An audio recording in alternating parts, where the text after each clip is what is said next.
മുഖ്യമന്ത്രിയുടെ സെക്രട്ടറിയായി IAS ഉദ്യോഗസ്ഥൻ രത്തൻ ഖേൽക്കറെ നിയമിച്ചതിനെതിരെ പ്രതിഷേധം ശക്തം. നിയമനത്തിന് പിന്നിൽ രാഷ്ട്രീയ ഇടപെടൽ അടക്കം സംശയിക്കുകയാണ് BJP. അതേസമയം തന്നെ വിഷയത്തിൽ പ്രതികരിക്കാൻ മുഖ്യമന്ത്രിയോ പുതിയ സെക്രട്ടറിയോ തയ്യാറായിട്ടുമില്ല.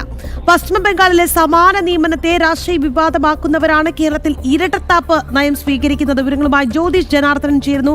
ജ്യോതിഷ്, ഈ ഖേൽക്കറുടെ നിയമനത്തിൽ ചില സംശയങ്ങൾ ഉന്നയിക്കപ്പെടുന്നുണ്ടല്ലോ. BJP അതിശക്തമായ വാദം മുന്നോട്ട് വയ്ക്കുന്നുണ്ട്.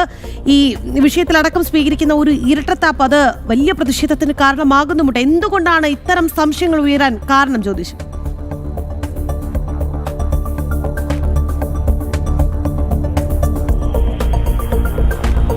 രാഖി, സംസ്ഥാനത്ത് കഴിഞ്ഞ ദിവസം നടന്ന തെരഞ്ഞെടുപ്പോടനുബന്ധിച്ച് മുൻ മുഖ്യ തെരഞ്ഞെടുപ്പ് ഓഫീസറായിരുന്ന രത്തൻ ഖേൽക്കറെ മുഖ്യമന്ത്രിയുടെ സെക്രട്ടറി ആയിട്ടാണ് കഴിഞ്ഞ ദിവസം നിയമിക്കുന്ന ഒരു സാഹചര്യമുണ്ടായി. ഇന്നലെ തന്നെ മുഖ്യമന്ത്രി സ്ഥലത്തില്ലാഞ്ഞിട്ടും അടിയന്തരമായിട്ട് ചുമതലയേൽക്കുന്ന ഒരു സാഹചര്യമുണ്ടായി. ഇതിനെതിരെ എല്ലാം BJP ഉൾപ്പെടെ വലിയ രീതിയിൽ രംഗത്തെത്തിയിട്ടുണ്ട്. കാരണം കോൺഗ്രസിന് അനുകൂലമായ നിലപാട് സ്വീകരിച്ചതിൻ്റെ ഒരു പ്രത്യുപകാരമായിട്ടാണ് ഇത്തരത്തിലൊരു സെക്രട്ടറി സ്ഥാനം നൽകിയത്. കാരണം തെരഞ്ഞെടുപ്പിൻ്റെ മുഖ്യ ചുമതല വഹിച്ച ഒരു ഉദ്യോഗസ്ഥനെ തന്നെ മുഖ്യമന്ത്രിയുടെ സെക്രട്ടറി ആയിട്ട് നിയമിക്കുക എന്നത് വലിയ രീതിയിൽ വിവാദമാകുന്ന ഒരു സാഹചര്യമാണ്. മാത്രമല്ല, ഈ നിയമനവുമായി ബന്ധപ്പെട്ട് സെക്രട്ടറിയോ സെക്രട്ടറിയോ മുഖ്യമന്ത്രി VD സതീശനോ ഇതിനെതിരെ ഒരു പ്രതികരണവും നടത്തിയിട്ടില്ലെന്നും ശ്രദ്ധേയമായ ഒരു കാര്യമാണ്. മാത്രമല്ല, പശ്ചിമബംഗാളിൽ തെരഞ്ഞെടുപ്പ് ഓഫീസറായിരുന്ന മനോജ് അഗർവാളിനെ മുഖ്യമന്ത്രിയുടെ ചീഫ് സെക്രട്ടറിയായി നിയമിച്ചതുമായി ബന്ധപ്പെട്ട് കോൺഗ്രസ് വലിയ രീതിയിൽ വിവാദമുണ്ടാക്കിയിരുന്നു. അതേ സാഹചര്യത്തിലാണ് ഇത്തരത്തിലുള്ള ഇരട്ടത്താപ്പ് കോൺഗ്രസിൻ്റെ ഇവിടെ കാണാൻ സാധിക്കുന്നത്.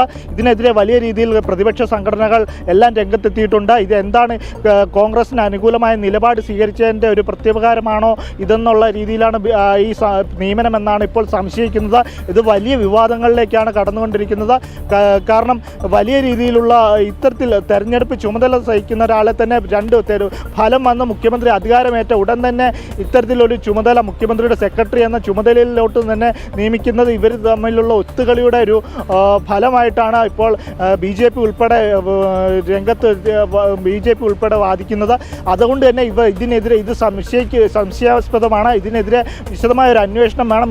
മുഖ്യമന്ത്രി ഇതിന് മറുപടി നൽകണമെന്നാണ് ഇപ്പോൾ BJP ഇപ്പോൾ വാദിക്കുന്നത്. മാത്രമല്ല, പശ്ചിമബംഗാളിലെ തെരഞ്ഞെടുപ്പിന് രാഹുൽ ഗാന്ധി ഉൾപ്പെടെ അവിടുത്തെ നിയമനവുമായി ബന്ധപ്പെട്ട് വലിയ രീതിയിൽ വിവാദം ഉന്നയിച്ചിരുന്നു. ആ സാഹചര്യത്തിലാണ് ഇപ്പോൾ കേരളത്തിൽ ഇതേ രീതിയിലുള്ള മുഖ്യ തെരഞ്ഞെടുപ്പ് ഓഫീസറെ ഇത്തരത്തിൽ മുഖ്യമന്ത്രിയുടെ സെക്രട്ടറി ആയിട്ട് നിയമിച്ചിരിക്കുന്ന ഒരു സാഹചര്യം ഉണ്ടായിരിക്കുന്നത്.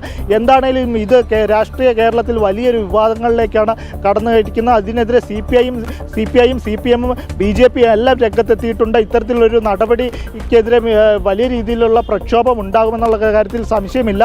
എന്താണേലും ഈ തെരഞ്ഞെടുപ്പിനോടനുബന്ധിച്ച് രത്തൻ ഖേൽക്കർ വലിയ രീതിയിലുള്ള സഹായമാണ് കോൺഗ്രസിന് നൽകിയിരിക്കുന്നത് എന്നാണ് ഇപ്പോൾ BJP ഉൾപ്പെടെ വാദിക്കുന്നത്. രാഖി, ശരി ജ്യോതിഷ്, എന്തായാലും ഈ വിഷയത്തിൽ മുഖ്യമന്ത്രി ഇതുവരെ പ്രതികരിച്ചിട്ടില്ല എന്നുള്ളത് തന്നെയാണ് സുപ്രധാനമായ കാര്യം. എങ്ങനെയാണ് ഖേൽക്കർ സെക്രട്ടറി ആയത്? അക്കാര്യത്തിലെല്ലാം വലിയ സംശയങ്ങൾ നിഴലിക്കുന്നുണ്ട്. ചർച്ചകൾ കൊഴുക്കുകയാണ്.